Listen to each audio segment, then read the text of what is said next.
Hello, नमस्कार, आदाब, सत श्री अकाल और अस्सलाम वालेकुम। मैं हूं मोहम्मद अहमद काज़मी, लेकर आया हूं आपका पसंदीदा कार्यक्रम आपके रूबरू। किसान आंदोलन में बहुत ही नए और अजीब किस्म के मोड़ आ रहे हैं, लेकिन अभी दोनों तरफ से ऐसा नहीं लग रहा कि कहीं बर्फ पिघल रही हो। किसान अपना आंदोलन जारी रखे हुए हैं।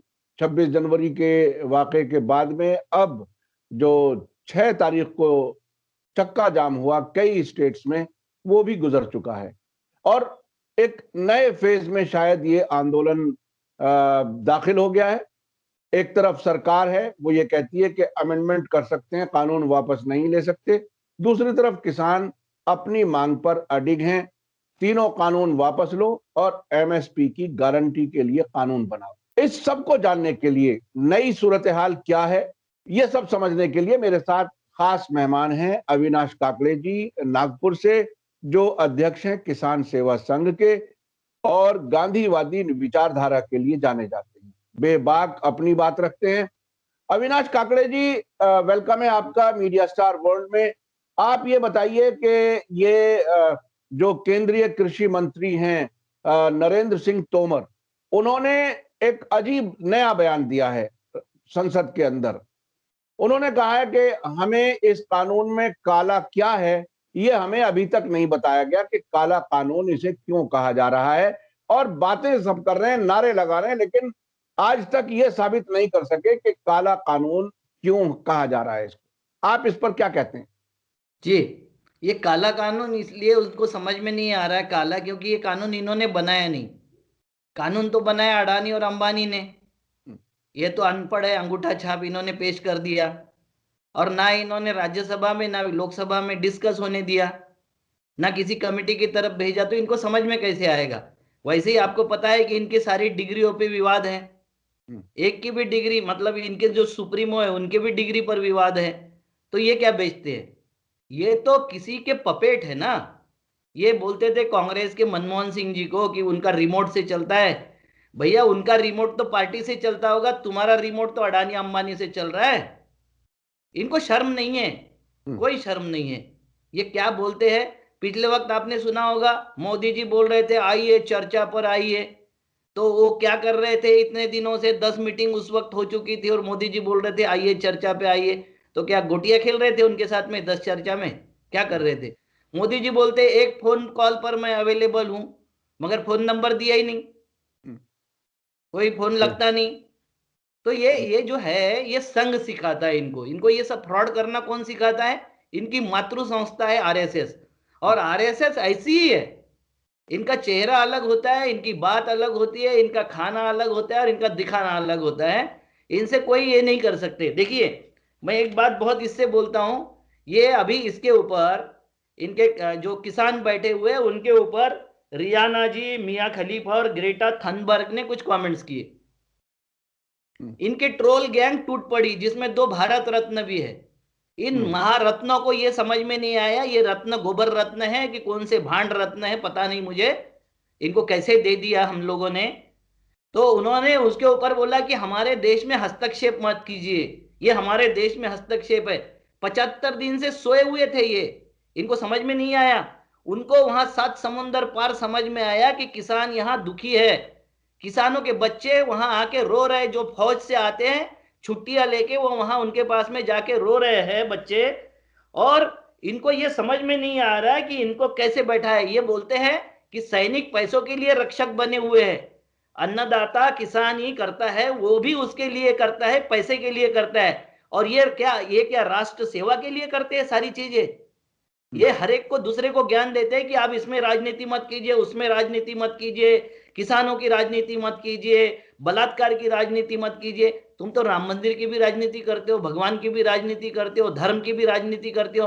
तो आपके पास में क्या ऊपर से फरमान लिखा के लाए थे कि आप कुछ भी करो तो अच्छा है, दूसरा कोई भी करे तो गलत है? ये सबकी बात समझने। और ये जब बोलते हैं कि हमारे अंतर्गत इसमें हस्तक्षेप न करे, तो इनका जो गया था मिट्ठू, वो जो अब की बार ट्रम्प सरकार चिल्लाने गया था, वो क्या था? तुम्हारे दूसरे देश में जाके किसी का प्रचार करना ये शोभा देता है? वो हस्तक्षेप नहीं होता है। तुम जब वहां का एक जॉर्ज फ्लाइड को मारा था, वहां के गोरे पुलिस ने उस काले व्यक्ति को मार दिया था, उस वक्त भारत का ऐसा कोई ट्विटर हैंडल नहीं होगा, ऐसा कोई फेसबुक नहीं होगा जिसमें हमने उसका निषेध नहीं किया था। क्या अमेरिका के इसमें वो ये था, मतलब अमेरिका ने कभी बोला आपको कि हमारे अंतर्गत इसमें हस्तक्षेप न कीजिए? आपको पता होगा काजमी जी, जी जब कोई किसी का पैंट गंदा हो जाता है ना, किसी बेटे का, बच्चे का, किसी का या बड़े का भी हो जाए पैंट गंदा, पैंट के अंदर उसने मलमूत्र विसर्जन कर दिया, तो पड़ोस वाला बोलता है कि नहीं बोलता है?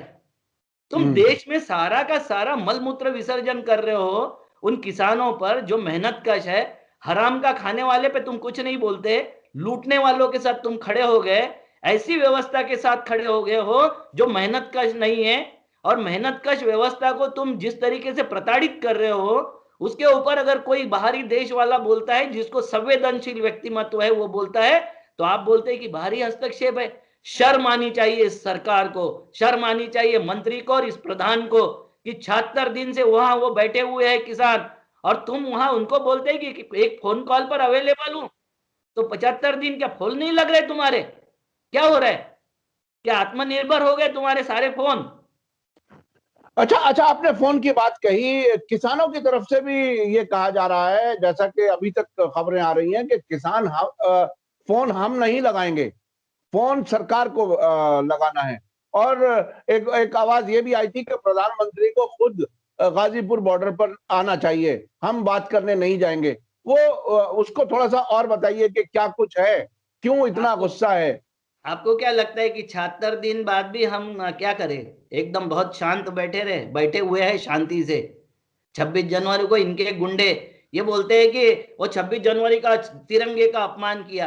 अरे आरएसएस के कार्यालय पर 2002 तक तिरंगा नहीं लगा था, 2003 में तिरंगा लगा, क्योंकि उमा भारती को वो हुबली के मैदान में करना था, तिरंगा यात्रा करना था, इसलिए 2003 में तिरंगा लगाया। ये बताएंगे तिरंगे का महत्व, जिन्होंने 1948 में तिरंगों को रौंदा था पैर से, ये बताएंगे महत्व। और आज इनके बहुत बड़ी गलती कर रहे हैं ये संघी। ये इनके एक वीडियो मैंने देखा हूं कि निशान साहब को, जो पवित्र निशान है हमारे सिख बंधुओं का, उसको पैर से रौंद रहे और उसको जला रहे। ये समझ नहीं रहे हैं, सत्ता हर वक्त किसी की नहीं होती, मगर इनकी ईंट से ईंट बजाएंगे। वो कौन है आप समझ लो, वो सरदार है, असरदार है। जब उनको गुस्सा आता है तो उन्होंने प्रधानमंत्री को नहीं छोड़ा, मुख्यमंत्री को नहीं छोड़ा, उन्होंने लेफ्टिनेंट जनरल को, रिटायर्ड को नहीं छोड़ा। वो जब होते हैं अपनी वाली पर आते हैं तो वो समझ जाते। ये गनीमत समझो कि सारे किसान बैठे, अभी सैनिक आके नहीं बैठे। जिस दिन सैनिक आके बैठेंगे आपको बचाने वाला कोई नहीं मिलेगा, और सत्ता चली जाएगी तो गांव में, वो चढ़ूनी जी ने बोला ही है कि दिल्ली में है शांत रहो, जब ये गांव में आएंगे तो इनके कूले तोड़ देना सालों के सबके। ये चढ़ूनी बोल रहा है, कितने गुस्से में होगा किसान, आप बताइए। अरे ये तो अच्छा है कि गांधी का देश है, ये महावीर और बुद्ध का देश है, इसलिए शांतिपूर्वक हमको पता है, नहीं तो आज देश में एकदम रक्त रंजित संघर्ष शुरू हो जाता। और वो चाहते हैं रक्त रंजित संघर्ष, ये बोलते हैं देश को बंटने नहीं चाहिए, देश को हमने तोड़ने नहीं देंगे। जाति जाति में झंझट लगा दिया इन्होंने, धर्म में झंझट लगा दिया इन्होंने, सैनिकों में झंझट लगा दिया। एक किसान दूसरे सैनिक किसान के विरोध में खड़ा हो गया, एक सैनिक दूसरे सैनिक के विरोध में खड़ा हो गया, बाप बेटे के विरोध में खड़ा हो गया, हर व्यक्ति दूसरे के विरोध में खड़ा है, हर पार्टी दूसरे के विरोध में खड़ी है। कहीं रहा समन्वय, कहीं रहा एक रूपता, कहीं रही देश में? ये देश को बांधने वाले सारे सूत्र तहस नहस कर रहे, और ऊपर से ये ज्ञान देते कि देश में एकात्मता टिकनी चाहिए। मोदी जी का भाषण था कि देश की अखंडता और संप्रभुता पे हम ये नहीं करेंगे, समझौता नहीं करेंगे। कौन सी अखंडता और कौन सी संप्रभुता की बात करते हो मोदी जी? आपकी संघ की व्याख्या मान ले तो अखंडता और संप्रभुता का मतलब होता है खाली चित्पावन ब्राह्मण और उनके विचारधारा का राज आना, इतनी ही आपकी संप्रभुता है। अच्छा काकड़े जी, एक बात ये बताइए कि ये टिकैत साहब की तरफ से जो 2 अक्टूबर की बात कही है कि 2 अक्टूबर तक हम आपको वक्त देते हैं, 2 अक्टूबर तो अभी बहुत दूर है, अभी हम फरवरी में हैं, और इतने महीने और सरकार को समय देने का मतलब क्या है? आपको क्या मालूम है कि किसान नेता के तौर पर आपको इसके बारे में आप क्या कुछ कहना चाहेंगे? क्यों इतना लंबा समय दिया है, ये ढील दी है, या आमतौर पर इतना लंबे समय नहीं दिया जाता किसी आंदोलन की सरकार को? मैं आपको बता देता हूँ, ये कॉमेडी सर्कस चल रही है, ये सरकार थोड़ी चल रही है। पंतप्रधान आदरणीय मोदी जी बोलते हैं न्याय व्यवस्था प्रशंसनीय है। उसी वक्त एक एम आर शाह नाम के नाम मूर्ति बोलते हैं पंतप्रधान चैतन्य मूर्ति है और दृष्टा है। उसी वक्त एक इनके जेपी नड्डा जी है, वो बोलते हैं ममता जी किसानों को लाभ से वंचित कर रही है। ये लाखों किसान जो बैठे हुए हैं वो लाभपूर्ण है, इनको सारा लाभ मिल गया। पंतप्रधान बोल रहे हैं जो कि न्याय व्यवस्था बहुत अच्छी है, अर्नब गोस्वामी को तुरंत न्याय दे देती है, बाकी सब फंसे रह जाते हैं, तो न्याय व्यवस्था बहुत अच्छी है। और वो दृष्टा, वो बोलता है कि दृष्टा और क्या है, चैतन्य मूर्ति है। अबे कौन सा चैतन्य, कौन सा दृष्टा, कौन सी व्यवस्था, ये सब तुमने खत्म कर दिए। और इसका जवाब यही है कि हम ये बताएं उनको कि 2 अक्टूबर नहीं, 2024 के अक्टूबर तक हम बैठने के लिए तैयार है, हमारा निग्रह बताएं। मगर मैं आग्रह करता हूं आप किसानों से, अब बहुत हो गया, अब और 8-15 दिन, 10-15 दिन देखना चाहिए। इसके बाद में वहां से एक प्रण करके उठना चाहिए कि हम एक दाना भी बेचने के लिए फसल पैदा नहीं करेंगे। ये 2 साल हमको करना चाहिए कि हम कोई फसल बेचेंगे नहीं, हमको जितनी चाहिए उतनी फसल हम पैदा करेंगे। और इनको किसी को तुम फॉरेन से लाओ, कहां से लाओ, अरे प्याज लाया था इन्होंने बाहरी देश का, पोर्ट पर सड़ गया, क्योंकि वो प्याज का टेस्ट ही अलग है। हमारे लोग वो प्याज नहीं खाना चाहते, वैसे वहां की लाल गेहूं और मक्का नहीं खाना चाहते, लाल गुंजी नहीं खाना चाहते। तुम ला के जरा देख लो। किसानों को अब रणनीति बदलनी पड़ेगी, क्योंकि गांधी हर वक्त जब समझ जाते थे कि इस तरीके से ये नहीं मान रहे हैं, तो रणनीति बदलते थे। अब रणनीति बदलने की जरूरत है। ये क्या बोलते, मतिमंद और ऐसी सरकार है, संवेदनहीन सरकार है। इनके पंचेंद्रिय भी करप्शन में लगे हुए हैं। ये पूरा देश OLX पे डाल दिया है। ये देश को नहीं, कुछ नहीं, हम देश नहीं बचने देंगे बोल रही है। ये देश नहीं बनने देंगे, नहीं देश नहीं बचने देंगे। ये पूरा देश OLX पे डाल के बेच रहे हैं। हाई टेंशन लाइन तक बेच दिए इन्होंने। क्या छोड़ा सर, क्या छोड़ा। और ये क्या बोलते हैं, ये कांग्रेस ने किया था, कांग्रेस ने तय किया था। तो तुम कांग्रेस की बी टीम हो क्या? जो अच्छा किया, मंगल पे गया था तो मोदी ने किया था। जो मनमोहन सिंह की सरकार ने भेजा था तो मंगल पे मोदी गए थे। और जितना बुरा हो रहा है वो सब कांग्रेस ने किया। तो 6 साल में तुमने क्या किया? 27% जो गरीबी रेखा से नीचे लोग थे उसको 70% तक तुम ले गए। यही काम तुमने किया ना। देश की सारी संपदा बेचने का काम तुमने किया ना। इकोनॉमी का माइनस ग्रोथ रेट तुमने किया ना। तुमने क्या किया? देश में झगड़े लगाने का काम किया ना। आपको बता दूं, 364, ये अभी अभी अभी की खबर है कि उत्तर प्रदेश में 364 जगह बलात्कार हुए साल भरे में। ये क्या चल रहा है? ये कौन सा देश चला रहे? और वहां जाके जेपी नड्डा भाषण देते हैं कि हम बिहार, क्या बोलते, बंगाल से भय, भ्रष्टाचार, भूख और अनारकी और क्या क्या समझा, यह सब मिटाने के लिए आए। उत्तर प्रदेश का मिट गया, गुजरात का मिट गया, मध्य प्रदेश का मिट गया, सब जगह का मिटा दिया, अब बंगाल का मिटाने जा रहे। ये बकलोल है, बकलोल। ये बहुत बड़ी बात बोलते रहते हैं। अटल बिहारी वाजपेयी जी ने कहा था कि हमारा वक्तृत्व यही नेतृत्व है और यही कर्तृत्व है, मतलब बकलोली के सिवा हम कुछ नहीं करेंगे। ये अटल बिहारी बता के गए थे। ये संघी जमात यही काम करती है। अच्छा, आप किसानों को मशवरा दे रहे हैं कि फसल सिर्फ उतनी उगाएं जितनी उन्हें अपने खाने के लिए जरूरत है। इसमें हालात तो और बिगड़ेंगे, क्या कुछ होगा आखिर, क्या कैसे? देश के लिए तो जो आम लोग हैं, जो मजदूर हैं, जो बाजार से खरीद करके खाते हैं, उन सब का क्या होगा? किस तरह से आखिर ये एक अजीब सी सूरत हाल होगी, वो एनार्की की तरफ ही। चूंकि प्रोवोक तो इसी तरह से किया जा रहा है कि किसी भी तरह से, जैसे आपने निशांत साहब के बारे में बताया कि संघियों ने उसका अपमान किया है, इससे ज्यादा प्रोवोक करने के लिए और क्या हो सकता है? एक तरफ प्रोवोकेशन, दूसरी तरफ लोगों के सारे हक छीन लिए जाए, बगैर लोगों से पूछे कानून बना दिया जाए, और अब मंत्री जी ये कहें कि हमें समझ नहीं आ रहा कि इसमें काला क्या है। जनता क्या करे इस वक्त? इन्होंने जहर का पहला, जनता किसानों के साथ खड़ी हो जाए, नहीं तो वो समझे भविष्य में खाना नहीं मिलेगा। एक जहर का प्याला आपके सामने या हमारे सामने रख दे और आगे वाला बोले कि हाँ ठीक है, इसमें से 3 चम्मच निकाल देते, आधा ग्लास निकाल देते, बाकी पी लो। यह है कृषि कानून। कृषि कानून ऐसी है कि हमारी खेती नहीं बचेगी, हमारे अधिकार नहीं बचेंगे, हमारी घर नहीं बचेंगे, हमारे बर्तन नहीं बचेंगे। कृषि कानून के बारे में सब बोल रहे हैं और सब बहुत ढंग से बोल रहे हैं। और इसको, ये जो तोमर है, इनको बोलना चाहिए कि भैया जाओ थोड़ा सा वहां बैठो। वो जो किसान के नेता है जो ये आंदोलन चला रहे, उनके सामने बैठो तो समझ में आ जाएगा। एसी में बैठ के कैसे समझ में आएगा उसमें काला क्या है? क्योंकि कानून तो आपने बनाया नहीं। कानून बनाने वाले तो आपके बाप वहां बैठे हुए हैं।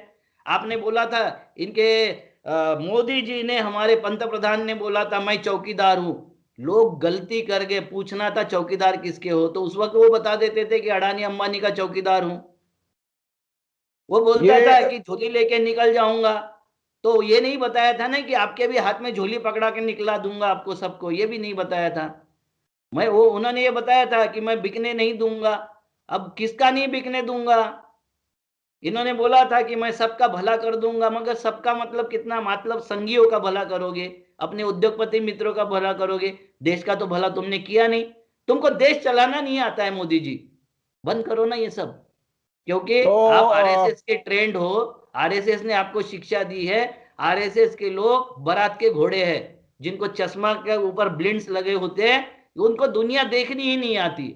जितना वो दिखाते हैं बैठे हुए ऊपर भागवत साहब, उतना ही ये दुनिया देखते हैं और उतना ही सॉल्यूशन पता है इनको। दुनिया का ना पता है ना सॉल्यूशन पता है। अविनाश काकड़े जी, आपका बहुत बहुत शुक्रिया। आपने बताया कि वो एक तरह से अंधभक्त किस तरह से बनाए जाते हैं। जो आपने ब्लाइंड का घोड़े वाला बताया, वो एक बहरहाल समझ में आने वाली बात है। लोग क्या क्या करने को तैयार हैं और आखिर में कहते हैं कि कुछ भी हो जाए, मोदी जी ने मुसलमानों को तो सबक सिखा रखा है। और अब किसानों के बारे में कुछ ज्यादा खुल के बोल नहीं पा रहे, क्योंकि किसान तो हर घर में है, डायरेक्ट या इनडायरेक्ट तरीके इनको से। हिंदू मुसलमान की विधि पता थी, इनको हिंदू के सरदारों के साथ क्या करना, और किसान बीच में आ गया तो किसानों के साथ क्या करना है इनको पता नहीं है। ये जंबल जो हुए हैं ना, उसीलिए पता है। क्योंकि जिसकी जिसमें मास्टरी होती है लड़ाई करवाने में, ये लड़ाई हो ही नहीं रही है, किसान लड़ाई कर नहीं रहे। वो बोलते 2 अक्टूबर तक बैठेंगे, तो 2 अक्टूबर का मैसेज है कि हम गांधी की जयंती तक भी बैठेंगे।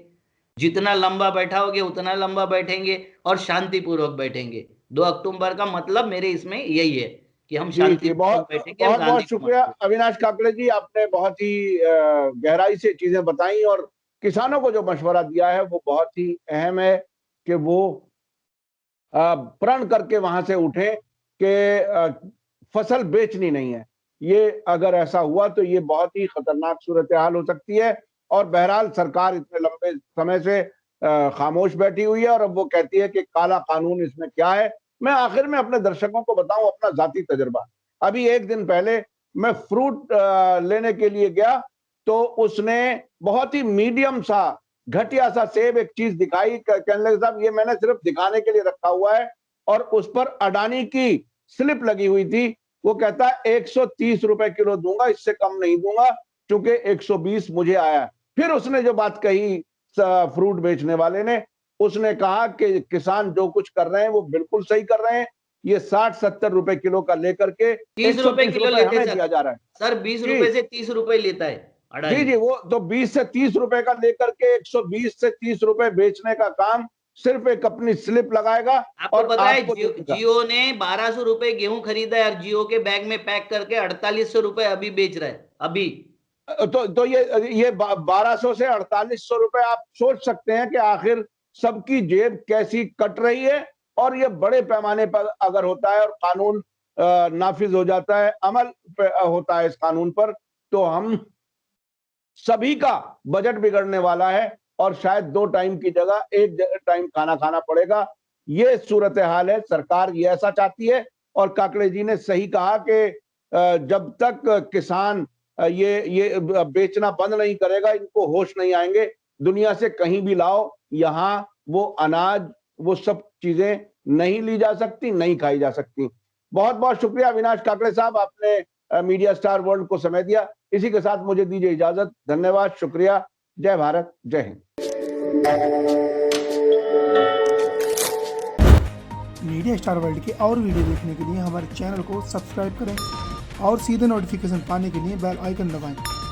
और अगर हमारी खबर सच्ची और अच्छी लगे तो अपने व्हाट्सएप, इंस्टाग्राम, फेसबुक और ट्विटर अकाउंट पर ज़रूर शेयर करें।